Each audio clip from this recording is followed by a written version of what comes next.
Olá, tudo bem com você? Nós vamos continuar aqui no Salmo 2, ainda na primeira consideração, dos versos 1 a 3, um salmo que vai falar sobre o reinado de Cristo, a certeza desse reinado.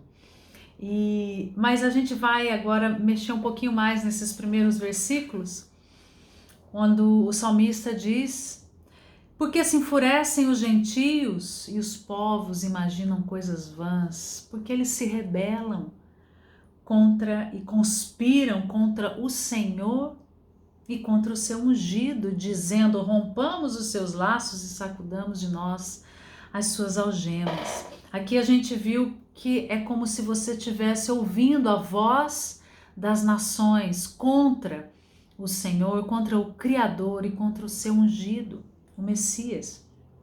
A gente viu, falei um pouquinho sobre a degradação moral da sociedade, a tragédia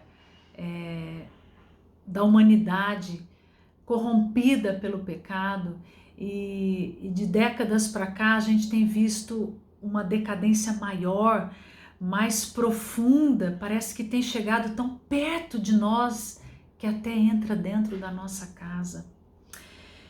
O fato é que a gente, quando olha para esse histórico todo, parece que a nossa fé vai ser abalada, que a esperança da igreja vai embora.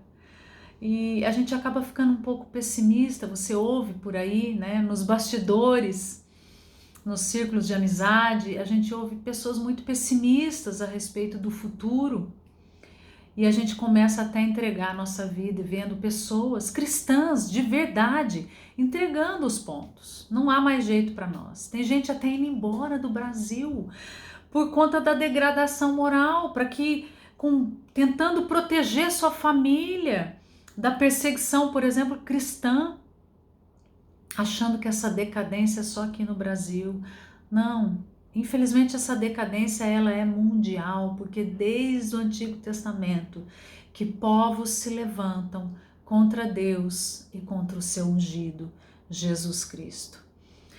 Mas a gente não pode ter esse pensamento pessimista, principalmente a Igreja de Cristo, Esse pensamento pessimista ele acaba refletindo dentro da nossa casa, famílias fracas, pouco conhecimento da palavra de Deus, gente que não tem alegria para ir para a igreja mais, prefere assistir aos cultos online, gente que não tem mais alegria para adorar a Deus na igreja mesmo, com os irmãos, para servir a Deus dentro da igreja, com os irmãos e com o povo e trabalhar na obra do Senhor. A gente começa a ver gente sem muita motivação para se dedicar ao reino.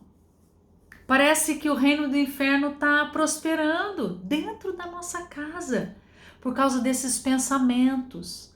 Quando a gente começa a assistir muito a televisão e ouvindo os noticiários, isso acaba trazendo uma preocupação excessiva. Se você não está meditando na palavra de Deus, se você não está se apoiando a sua fé, a sua esperança, a sua confiança nas promessas de Deus, você pode sucumbir, como uma dessas pessoas que eu estou citando. Mas o fato é que todo o contexto de guerra e de inimigos aqui dos salmos, eles não podem ser entendidos como inimigos militares.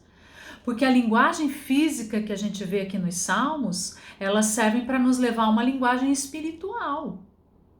Porque a esperança de Davi nunca esteve em seu exército, mas era no Senhor dos exércitos. A batalha de Davi também era espiritual e a nossa também.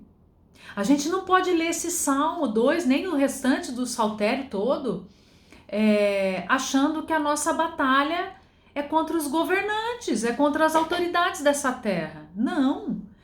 É fato que os nossos inimigos espirituais, eles usam esses governos, a lei, o Estado, até mesmo a família, para destruir tudo que carrega o nome de Deus.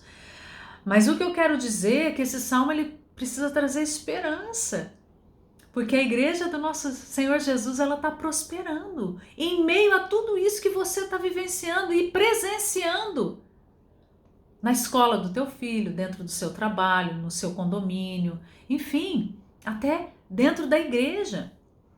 Mas o texto diz quem são os inimigos de Deus. Eu quero que você vá para o texto. Os versos 1 e 2 vão falar gentios, e que significa as nações, né? Todos que não são judeus, ou seja, todos os povos, todas as nações, os reis, as autoridades. Quase todas as categorias se juntam, se reúnem e conspiram contra o Senhor. E quando alguém ataca a igreja, é Cristo que está sendo atacado. É isso que os versículos estão falando aqui, 1 e 2. O mundo, ele ataca a igreja. O mundo odeia a Cristo. Veja, desde Gênesis 3, verso 15, né, que a gente fala do proto-evangelho, porém inimizade entre a sua descendência e a descendência da mulher. Não tem como desfazer isso, gente. A gente vive um tempo de cristofobia. Os crentes parecem nocivos à sociedade. Você já reparou isso? É perigoso ser crente. E a pergunta que se levanta aqui é: o mundo tem se enfurecido conosco? Você é criticado por fazer o que é certo? O que Deus manda?